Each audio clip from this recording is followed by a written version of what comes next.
ನಮಸ್ಕಾರ ಗೆಳೆಯರಿ, stock market Kannada ಚಾನಲ್ಗೆ ಸ್ವಾಗತ ಸುಸ್ವಾಗತ.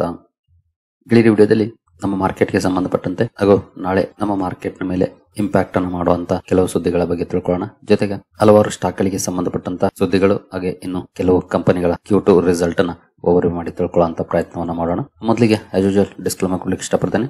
ಇಲ್ಲಿ ಕವರ್ ಮಾಡ್ತಿರುವಂತ ಯಾವುದೇ ಸ್ಟಾಕ್ ಅನ್ನು ಕೂಡ ರೆಕಮೆಂಡ್ ಮಾಡ್ತಿಲ್ಲ. ನೀವು ಫರ್ದರ್ ಸ್ಟಡಿ ಮಾಡಿ ಡಿಸಿಷನ್ ತಗೊಳ್ಬಹುದು. ಆಸ್ ಎ ಎಜುಕೇಶನಲ್ ಪರ್ಪಸ್ ನಾನು ವಿಡಿಯೋ ಮುಂದೆ ತರ್ತಾ ಇದ್ದೀನಿ. ಹಾಗೆ ಇನ್ ಕೇಸ್ ನಿಮ್ಗೆ ಯಾರಿಗಾದ್ರೂ ನಮ್ಮ ತರಬೇತಿ ಕಾರ್ಯಕ್ರಮದಲ್ಲಿ ಇಂಟ್ರೆಸ್ಟ್ ಇದ್ರೆ ಇಮೇಲ್ ಮೂಲಕ ಸಂಪರ್ಕ ಮಾಡಬಹುದು. ಎಸ್ಪೆಷಲಿ ಇದು ಬಿಗಿನರ್ಸ್ಗೆ ಅಂತ ಡಿಸೈನ್ ಮಾಡಿರುವಂತಹ ಪ್ರೋಗ್ರಾಮ್. ಹಾಗೆ ಲಾಂಗ್ ಟರ್ಮ್ ಇನ್ವೆಸ್ಟ್ಮೆಂಟ್ ಕಡೆ ಫೋಕಸ್ ಮಾಡುವಂತಹ ಪ್ರೋಗ್ರಾಮ್. ಜೊತೆಗೆ ಫಂಡಮೆಂಟಲ್ ಅನಾಲಿಸಿಸ್, ಟೆಕ್ನಿಕಲ್ ಅನಾಲಿಸಿಸ್ ಎಲ್ಲವೂ ಕೂಡ ಕವರ್ ಆಗುತ್ತೆ. ಇಂಟ್ರೆಸ್ಟ್ ಇರೋರು ಸಂಪರ್ಕ ಮಾಡಬಹುದು. ಇನ್ನು ಸುದ್ದಿಗಳ ಕಡೆ ನಾವು ಬರೋದಾದ್ರೆ, ನಿಮ್ಗೆಲ್ರಿಗೂ ಗೊತ್ತಿರೋ ಹಾಗೆ ಇವತ್ತು ಬಿಹಾರದಲ್ಲಿ ಸೆಕೆಂಡ್ ಫೇಸ್ ನ ಎಲೆಕ್ಷನ್ ಇತ್ತು. ಎಲೆಕ್ಷನ್ ಕಂಪ್ಲೀಟ್ ಆಗಿದೆ. ಎಲೆಕ್ಷನ್ ಕಂಪ್ಲೀಟ್ ಆದ್ಮೇಲೆ ಎಕ್ಸಿಟ್ ಪೋಲ್ಸ್ ರಿಲೀಸ್ ಆಗುತ್ತೆ. ಬಹುಶಃ ನಿಮ್ಮಲ್ಲಿ ಕೆಲವರಿಗಾಗ್ಲೇ ನೋಡಿರಬಹುದು ಕೂಡ ಎಕ್ಸಿಟ್ ಪೋಲ್ ನ. ಯಾವ ರೀತಿ ಇದೆ ಅಂತ ನೋಡೋದಾದ್ರೆ, ಹಲವಾರು ಏಜೆನ್ಸೀಸ್ ಎಕ್ಸಿಟ್ ಪೋಲ್ ಅನ್ನ ಕಂಡಕ್ಟ್ ಮಾಡಿದ್ದಾರೆ. ಅದರಲ್ಲಿ ನೋಡಬಹುದು ಪೋಲ್ ಆಫ್ ಪೋಲ್ಸ್ ಇದೆ. MGB ಅಂದ್ರೆ ಮಹಾಗಠಬಂಧನ್ 88 ಸೀಟ್ ಗೆಲ್ಬಹುದು ಅನ್ನುವಂತ ಎಸ್ಟಿಮೇಟ್ ಅನ್ನ ಕೊಡ್ತಿದೆ. ಹಾಗೂ NDA 148 ಸೀಟ್ ಗೆಲ್ಲಬಹುದು ಅನ್ನುವಂತ ಎಸ್ಟಿಮೇಟ್ ಅನ್ನ ಕೊಡ್ತಿದ್ದಾರೆ. ಅದರ್ಸ್ 7 ಸೀಟ್ ಎಸ್ಟಿಮೇಟ್ ಮಾಡ್ತಿದ್ದಾರೆ. ಮಹಾಗಠಬಂಧನಲ್ಲಿ ಕಾಂಗ್ರೆಸ್ ಹಾಗೂ ಲಾಲೂ ಪ್ರಸಾದ್ ಯಾದವ್ ಪಕ್ಷ ಇದೆ ಮೇಜರ್ ಆಗಿ. ಇನ್ನು NDA ಬಿಜೆಪಿ ಹಾಗೂ ನಿತೀಶ್ ಕುಮಾರ್ ಅವರ ಪಕ್ಷ ಹಾಗೂ ಪಾಸ್ವಾನ್ ಅವರ ಪಕ್ಷ ಸೇರ್ಕೊಂಡು ಮಾಡ್ಕೊಂಡಿರುವಂತದ್ದು. ಒಟ್ಟಿನಲ್ಲಿ ಬಿಜೆಪಿ ನೇತೃತ್ವದ NDAಗೆ ಸ್ಪಷ್ಟ ಬಹುಮತವನ್ನ ಪೋಲ್ ಆಫ್ ಪೋಲ್ಸ್ ಕೊಡ್ತಿದೆ. 243 ಸೀಟ್ಸ್ ಇರೋದು 122 ಬೇಕು ಸರ್ಕಾರವನ್ನ ರಚನೆ ಮಾಡ್ಲಿಕ್ಕೆ. ಇದು ಪೋಲ್ ಆಫ್ ಪೋಲ್ಸ್ ನ ಎಕ್ಸ್ಪೆಕ್ಟೇಷನ್. ಆದ್ರೆ JVC ಪೋಲ್ಸ್ ನೋಡಬಹುದು 88ರಿಂದ 103ನ ಮಹಾಗಠಬಂಧನ್ಗೆ ಕೊಡ್ತಾ ಇದೆ. NDAಗೆ 135ರಿಂದ 150 ಸೀಟ್ಸ್ ಎಸ್ಟಿಮೇಟ್ ಮಾಡ್ತಿದ್ದಾರೆ. ನಂತರ ಮ್ಯಾಟ್ರಿಸ್ ಅವರ ಪೋಲ್ 70ರಿಂದ 90 MGB ಕೊಡ್ತಿದ್ದಾರೆ. ಹಾಗೆ NDAಗೆ 147ರಿಂದ 167 ಕೊಡ್ತಿದ್ದಾರೆ.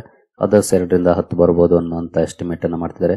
ಪೀಪಲ್ ಇನ್ಸೈಟ್ 87ರಿಂದ 102 ಮಹಾಗಠಬಂಧನ್, ಅದರ್ಸ್ 3ರಿಂದ 6, ಹಾಗೆ NDA 133ರಿಂದ 148 ಅಂತ ಹೇಳ್ತಿದ್ದಾರೆ. ಇನ್ನು ಪೀಪಲ್ ಪಲ್ಸ್ 75ರಿಂದ 101 MGB, NDA 133ರಿಂದ 159, ಹಾಗೆ ಅದರ್ಸ್ 2ರಿಂದ 13 ಅಂತ ಹೇಳ್ತಿದ್ದಾರೆ. ದೈನಿಕ್ ಭಾಸ್ಕರ್ 73ರಿಂದ 91 ಮಹಾಗಠಬಂಧನ್, NDA 145ರಿಂದ 160, ಅದರ್ಸ್ 5ರಿಂದ 10 ಅಂತ ಎಸ್ಟಿಮೇಟ್ ಮಾಡ್ತಿದ್ದಾರೆ. ಇನ್ನು ಪಿ ಮಾರ್ಕ್ 80ರಿಂದ 98 ಮಹಾಗಠಬಂಧನ್ ಕೊಡ್ತಿದ್ದಾರೆ. NDA 142ರಿಂದ 162 ಬರಬಹುದು ಅಂತ ಹೇಳ್ತಿದ್ದಾರೆ. ಅದರ್ಸ್ 1ರಿಂದ 7 ಅಂತ ಹೇಳ್ತಿದ್ದಾರೆ. ಒಟ್ಟಿನಲ್ಲಿ 6ರಿಂದ 7 ಎಸ್ಟಿಮೇಷನ್ಸ್ ಇದಾವೆ. ಎಲ್ಲವೂ ಕೂಡ NDAಗೆ ಕ್ಲಿಯರ್ ಮೆಜಾರಿಟಿಯನ್ನ ಎಸ್ಟಿಮೇಟ್ ಮಾಡ್ತಿದ್ದಾರೆ. ರಿಸಲ್ಟ್ಸ್ ಹೇಗಿರುತ್ತೋ ಗೊತ್ತಿಲ್ಲ. ನಿಮ್ಗೆಲ್ರಿಗೂ ಗೊತ್ತಿರೋ ಹಾಗೆ ಇತ್ತೀಚಿನ ಎಲೆಕ್ಷನ್ ಗಳ ಎಕ್ಸಿಟ್ ಪೋಲ್ ಗಳನ್ನ ನೋಡಿದ್ರೆ ಕೆಲವು ನಿಜ ಆಗಿದ್ದಾವೆ, ಕೆಲವು ತಪ್ಪಾಗಿದ್ದಾವೆ.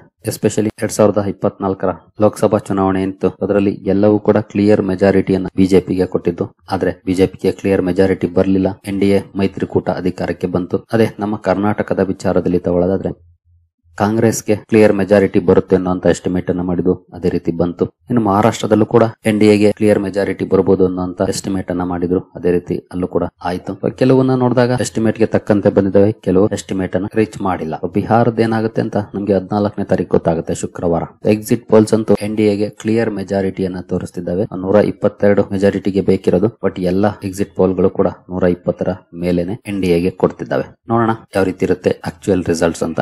ಹಾಗಾದ್ರೆ ಇದು ಮಾರ್ಕೆಟ್ ನ ಮೇಲೆ ಇಂಪ್ಯಾಕ್ಟ್ ಮಾಡುತ್ತಾ? ಇತ್ತೀಚಿನ ಪರ್ಫಾರ್ಮೆನ್ಸ್ ಗಳನ್ನ ನೋಡಿದ್ರೆ ಖಂಡಿತ ಮಾರ್ಕೆಟ್ ನ ಮೇಲೆ ಇಂಪ್ಯಾಕ್ಟ್ ಮಾಡುವಂತ ಪ್ರಾಬಬಿಲಿಟಿ ಕಡಿಮೆನೆ ಅಂತ ಹೇಳ್ಬೋದು. ಇನ್ ಕೇಸ್ ಇಲ್ಲಿ ಬಹುಶಃ ಏನಾದ್ರು NDAಗೆ ಮೆಜಾರಿಟಿ ಸಿಗಲ್ಲ ಅಂತ ಏನಾದ್ರು ಬಂದಿದ್ರೆ ಆಗ ಮಾರ್ಕೆಟ್ ರಿಯಾಕ್ಟ್ ಮಾಡ್ತಿತ್ತೇನೋ ನೆಗೆಟಿವ್ ಆಗಿ. ಬಟ್ ಸಿಗುತ್ತೆ ಅಂತ ಬಂದಿದ್ದು ಪಾಸಿಟಿವ್ ಆಗಿ ರಿಯಾಕ್ಟ್ ಮಾಡೋದೇ ಡೌಟ್. ಅಂತಹ ಸನ್ನಿವೇಶ ಮಾರ್ಕೆಟ್ ಅಲ್ಲಿ ಇತ್ತೀಚಿನ ದಿನಗಳಲ್ಲಿ ನೋಡ್ಲಿಕ್ಕೆ ಸಿಗ್ತಾ ಇದೆ. ನೆಗೆಟಿವ್ ನ್ಯೂಸ್ ಬಂತಂದ್ರೆ ಇಮಿಡಿಯೇಟ್ಲಿ ಮಾರ್ಕೆಟ್ ರಿಯಾಕ್ಟ್ ಮಾಡುತ್ತೆ. ಪಾಸಿಟಿವ್ ನ್ಯೂಸ್ ಬಂದ್ರೆ ಮಾರ್ಕೆಟ್ ರಿಯಾಕ್ಟ್ ಮಾಡ್ತಿಲ್ಲ, ಅಥವಾ ರಿಯಾಕ್ಟ್ ಮಾಡಿದ್ರು ಸ್ಲೈಟ್ಲಿ ಅಪ್ ಆಗುತ್ತೆ. ಈ ರೀತಿ ಪರ್ಫಾರ್ಮೆನ್ಸ್ ನೋಡ್ಲಿಕ್ಕೆ ಸಿಗ್ತಾ ಇದೆ. ಹಾಗಾಗಿ ಕಾದು ನೋಡೋಣ ಯಾವ ರೀತಿ ಪರ್ಫಾರ್ಮೆನ್ಸ್ ಬರುತ್ತೆ ಅಂತ. ಆಕ್ಚುಲ್ ಆಗಿ ನಾನಂತೂ ಶುಕ್ರವಾರದ ರಿಸಲ್ಟ್ ಗೆ ಕಾಯ್ತೀನಿ. ನಾಳೆಗಿಂತ ಶುಕ್ರವಾರ ಯಾವ ರೀತಿ ಪರ್ಫಾರ್ಮೆನ್ಸ್ ಇಲ್ಲಿ ಅಂದ್ರೆ ಪೋಲ್ಸ್ ಅಲ್ಲಿ ಇರುತ್ತೆ ಅನ್ನೋದನ್ನ ವಾಚ್ ಮಾಡ್ತೀನಿ. ಬಟ್ ನೋಡೋಣ ನಾಳೆ ಮಾರ್ಕೆಟ್ ಅಲ್ಲಿ ಏನಾದ್ರು ರಿಯಾಕ್ಷನ್ ಬರುತ್ತಾ ಅಂತ. ಇನ್ನು ನಿಮ್ಗೆಲ್ರಿಗೂ ಗೊತ್ತಿರೋ ಡೆಲ್ಲಿಯಲ್ಲಿ, ಅದರಲ್ಲೂ ಎಸ್ಪೆಷಲಿ ರೆಡ್ ಫೋರ್ಟ್ ಹತ್ರ ಬ್ಲಾಸ್ಟ್ ಆಗಿದೆ. ಈ ಬ್ಲಾಸ್ಟ್ ಆದ್ಮೇಲೆ ಎಸ್ಪೆಷಲಿ ಪಾಕಿಸ್ತಾನದಲ್ಲೂ ಕೂಡ ಇಸ್ಲಾಮಾಬಾದ್ ಹತ್ರ ಬ್ಲಾಸ್ಟ್ ಆಗಿದೆ.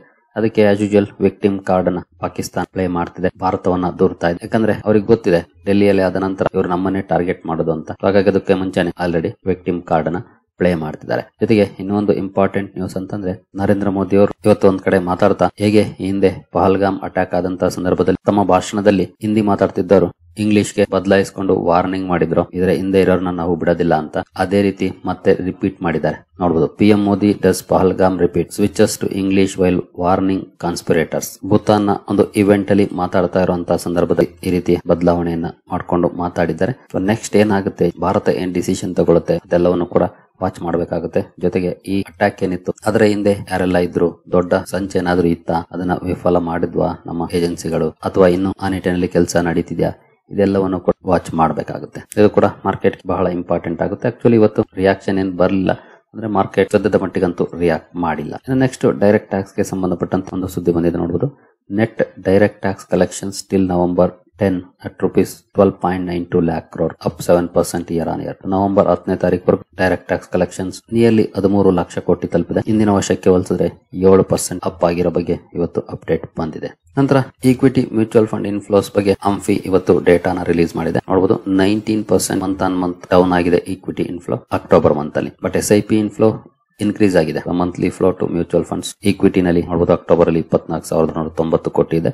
ಇಂದಿನ ತಿಂಗಳು 30,422 ಕೋಟಿ ಇತ್ತು. ಬಟ್ ಈ ಸಲ ಡೌನ್ ಆಗಿದೆ. ಡೆಟ್ ಫಂಡ್ಸ್ ಇನ್ಫ್ಲೋ ನೋಡಬಹುದು ಅಪ್ ಆಗಿದೆ, ಹೈಬ್ರಿಡ್ ಫಂಡ್ಸ್ ಅಪ್ ಆಗಿದೆ, ಅದರ್ಸ್ ಕೂಡ ಸ್ವಲ್ಪ ಡೌನ್ ಇದೆ, ಸೊಲ್ಯೂಷನ್ ಓರಿಯೆಂಟೆಡ್ ಸ್ಕೀಮ್ಸ್ ಸ್ವಲ್ಪ ಡೌನ್ ಇದೆ, closed ended interval schemes minus ಆಗಿದೆ ಈ ಸಲ. ಇನ್ನು ಸೆಕ್ಟೋರಲ್ ಪರ್ಫಾರ್ಮೆನ್ಸ್ ಅನ್ನು ನೋಡಿದ್ರೆ equity oriented schemes sectoral thematic funds ಅಲ್ಲಿ ಇನ್ಕ್ರೀಸ್ ಆಗಿದೆ ಲಾಸ್ಟ್ ಮಂತ್ ಗೆ ಹೋಲಿಸಿದ್ರೆ. ಫ್ಲೆಕ್ಸಿ ಕ್ಯಾಪ್ ಅಲ್ಲೂ ಕೂಡ ಇನ್ಕ್ರೀಸ್ ಆಗಿದೆ. ಮಿಡ್ ಕ್ಯಾಪ್ ಫಂಡ್ಸ್ ಅಲ್ಲಿ ಡೌನ್ ಇದೆ, ಲಾರ್ಜ್ ಕ್ಯಾಪ್ ಫಂಡ್ಸ್ ಅಲ್ಲೂ ಕೂಡ ಡೌನ್ ಇದೆ, ಸ್ಮಾಲ್ ಕ್ಯಾಪ್ ಫಂಡ್ಸ್ ಅಲ್ಲಿ ಡೌನ್ ಇದೆ, ELSS ಕೂಡ ಮೈನಸ್ ಆಗಿದೆ, value funds and contra funds ಅಲ್ಲಿ ಡೌನ್ ಇದೆ ಪರ್ಫಾರ್ಮೆನ್ಸ್, ಮಲ್ಟಿ ಕ್ಯಾಪ್ ಫಂಡ್ಸ್ ಕೂಡ ಡೌನ್ ಇದೆ, ಫೋಕಸ್ಡ್ ಫಂಡ್ಸ್ ಕೂಡ ಡೌನ್. ಇನ್ನು SIP ಇನ್ಫ್ಲೋ ನೋಡೋದು, SIP ಇನ್ಫ್ಲೋದಲ್ಲಿ ಇಂಪ್ರೂವ್ಮೆಂಟ್ ಇದೆ ನೋಡಬಹುದು. ಹಿಂದಿನ ಸಲ ಅಂದ್ರೆ ಸೆಪ್ಟೆಂಬರ್ ಮಂತ್ ಅಲ್ಲಿ 29,361 ಕೋಟಿ ಇತ್ತು. ಈ ಸಲ 29,529 ಕೋಟಿ ಆಗಿದೆ. ಅಂದ್ರೆ ಜಾಸ್ತಿನೇ ಆಗಿದೆ. ದೊಡ್ಡ ಪ್ರಮಾಣದಲ್ಲಿ ಜಾಸ್ತಿ ಆಗದೆ ಇರಬಹುದು, ಬಟ್ 361ರಿಂದ 529 ಕೋಟಿಗೆ ಅಪ್ ಆಗಿದೆ ಮಂತ್ ಆನ್ ಮಂತ್. ಒಳ್ಳೆ ಇಂಪ್ರೂವ್ಮೆಂಟ್ ಅಂತ ಹೇಳ್ಬೋದು. ಫಸ್ಟ್ 7 ಮಂತ್ಸ್ ಅಲ್ಲೇ 1,96,000 ಕೋಟಿ SIP ಮೂಲಕ ಇನ್ಫ್ಲೋ ಬಂದಿದೆ ಮಾರ್ಕೆಟ್ಗೆ. SIP ಇನ್ಫ್ಲೋ ರೈಸ್ ಆಗಿದೆ, ಬಟ್ ಈಕ್ವಿಟಿ ಇನ್ಫ್ಲೋ ಡೌನ್ ಇದೆ. ಲಾಸ್ಟ್ ಮಂತ್ ಕೂಡ ಡೌನ್ ಇತ್ತು, ಈಗಲೂ ಕೂಡ ಡೌನ್ ಆಗಿದೆ. ಇನ್ನು ವೋಡಾಫೋನ್ ಐಡಿಯಾಗೆ ಸಂಬಂಧಪಟ್ಟಂತ ಒಂದು ಸುದ್ದಿ ಬಂದಿದೆ ನೋಡಬಹುದು. Vodafone Idea seeks long term AGR solution from government, aims to expand 4G and 5G coverage. Company AGR dues ಗೆ ಸಂಬಂಧಪಟ್ಟಂತೆ ಲಾಂಗ್ ಟರ್ಮ್ ಸೊಲ್ಯೂಷನ್ಸ್ ಬಗ್ಗೆ ಕಾನ್ಸಂಟ್ರೇಟ್ ಮಾಡ್ತಿದೆ. ನಂತರ government begins work on relief package for Vodafone Idea after SC ruling. ಸರ್ಕಾರ ಕೂಡ ಈಗಾಗಲೇ ಈ ನಿಟ್ಟಿನಲ್ಲಿ ಕೆಲಸವನ್ನು ಸ್ಟಾರ್ಟ್ ಮಾಡಿದೆ. ಇನ್ನು ಇವತ್ತಿನ ರಿಸಲ್ಟ್ಸ್ ಗಳ ಕಡೆ ಬಂದ್ರೆ ಫೋರ್ಟಿಸ್ ಹೆಲ್ತ್ ಕೇರ್ ರಿಸಲ್ಟ್ ಅನ್ನು ಅನೌನ್ಸ್ ಮಾಡಿದೆ. ರೆವಿನ್ಯೂ ನೋಡಬಹುದು 17% ಅಪ್ ಆಗಿದೆ, ಎಬಿಟಾ ನಿಯರ್ಲಿ 29% ಅಪ್ ಆಗಿದೆ, ಮಾರ್ಜಿನ್ಸ್ ಕೂಡ ಎಕ್ಸ್ಪ್ಯಾಂಡ್ ಆಗಿದೆ ನೋಡಬಹುದು, ಪ್ರಾಫಿಟ್ 82% ಅಪ್ ಆಗಿದೆ. ಈ ರೀತಿಯ ಇಂಪ್ರೂವ್ಮೆಂಟ್ ನೋಡ್ಲಿಕ್ಕೆ ಸಿಕ್ಕಿದೆ ಫೋರ್ಟಿಸ್ ಹೆಲ್ತ್ ಕೇರ್ ಅಲ್ಲಿ. ನಂತರ RVNL ಕೂಡ ರಿಸಲ್ಟ್ ಅನ್ನು ಅನೌನ್ಸ್ ಮಾಡಿದೆ. ರೆವಿನ್ಯೂ ನೋಡಬಹುದು 5.5% ಅಪ್ ಆಗಿದೆ ಲಾಸ್ಟ್ ಇಯರ್ ಗೆ ಕಂಪೇರ್ ಮಾಡಿದ್ರೆ. ಎಬಿಟಾ 19% ಅಥವಾ ನಿಯರ್ಲಿ 20% ಡೌನ್ ಇದೆ. ಮಾರ್ಜಿನ್ಸ್ ಕೂಡ ಡಿಕ್ಲೈನ್ ಆಗಿದೆ, 5.6 ಇಂದ 4.2 ಗೆ ಡೌನ್ ಇದೆ. ನೆಟ್ ಪ್ರಾಫಿಟ್ ಕೂಡ 19% ಡೌನ್ ಇದೆ. ಇಯರ್ ಆನ್ ಇಯರ್ ಸ್ವಲ್ಪ ಅಂಡರ್ ಪರ್ಫಾರ್ಮೆನ್ಸ್ ಅನ್ನ RVNL ಮಾಡಿದೆ ಅಂತ ಹೇಳ್ಬೋದು. ನಂತರ ಸೆಂಟ್ರಮ್ ಎಲೆಕ್ಟ್ರಾನಿಕ್ಸ್ ರೆವಿನ್ಯೂ ನೋಡಬಹುದು ನಿಯರ್ಲಿ 12% ಅಪ್ ಆಗಿದೆ, ಎಬಿಟಾ ನಿಯರ್ಲಿ 12% ಡೌನ್ ಇದೆ, ಮಾರ್ಜಿನ್ಸ್ ಡಿಕ್ಲೈನ್ ಆಗಿದೆ, 7.7 ಇಂದ 6.1 ಗೆ ಇಳಿದಿದೆ. ಪ್ರಾಫಿಟ್ ಕೂಡ ಡೌನ್ ಆಗಿದೆ. ಪ್ರಾಫಿಟ್ ಡೌನ್ ಆಗಿದೆ. ಹಿಂದಿನ ಸಲ 30 ಲಕ್ಷ ಲಾಸ್ ಅನ್ನ ರಿಪೋರ್ಟ್ ಮಾಡಿತ್ತು, ಈ ಸಲ 4.2 crore ಪ್ರಾಫಿಟ್ ಅನ್ನು ರಿಪೋರ್ಟ್ ಮಾಡಿದೆ. ಪ್ರಾಫಿಟ್ ವೈಸ್ ಒಳ್ಳೆ ಪರ್ಫಾರ್ಮೆನ್ಸ್ ಇದೆ. ನಂತರ BSE ಕೂಡ ಇವತ್ತು ನಂಬರ್ಸ್ ಅನೌನ್ಸ್ ಮಾಡಿದೆ. ರೆವಿನ್ಯೂ ನೋಡಬಹುದು 11.5% ಅಪ್ ಆಗಿದೆ year on year, quarter on quarter ಇದು QoQ.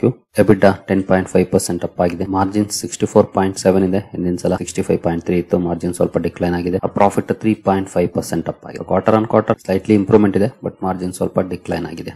ನಂತರ ಕಾನ್ಕಾರ್ ಅಥವಾ container corporation of India revenue ನೋಡಬಹುದು 2.9% ಅಪ್ ಆಗಿದೆ, ಎಬಿಟಾ 1% ಡೌನ್ ಇದೆ, ಮಾರ್ಜಿನ್ಸ್ ಸ್ವಲ್ಪ ಡಿಕ್ಲೈನ್ ಆಗಿದೆ, ಪ್ರಾಫಿಟ್ 3.6% ಅಪ್ ಆಗಿದೆ.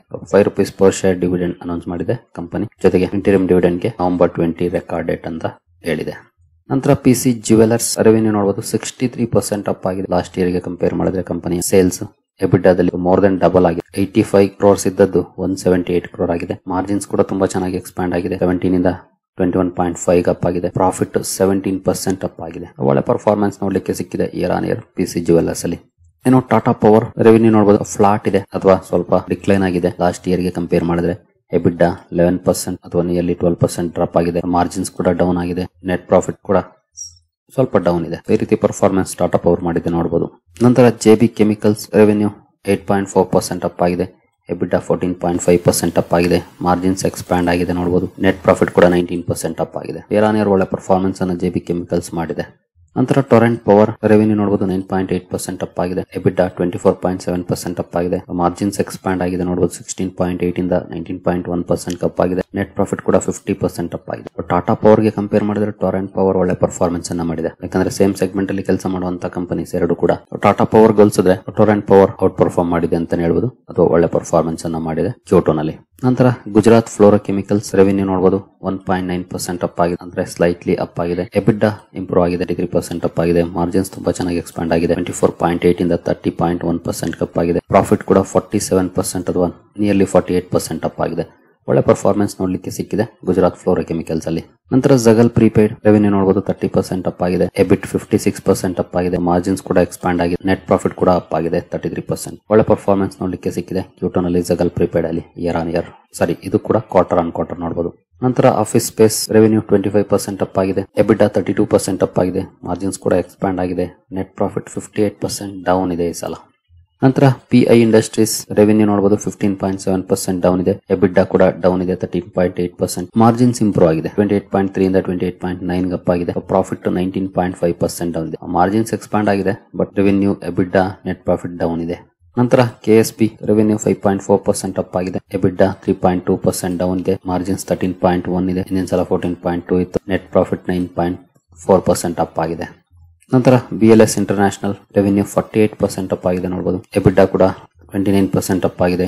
ಮಾರ್ಜಿನ್ಸ್ ಡೌನ್ ಇದೆ, 33.1 ಇಂದ 28.9 ಗೆ ಇಳಿದಿದೆ. ನೆಟ್ ಪ್ರಾಫಿಟ್ 26% ಅಪ್ ಆಗಿದೆ.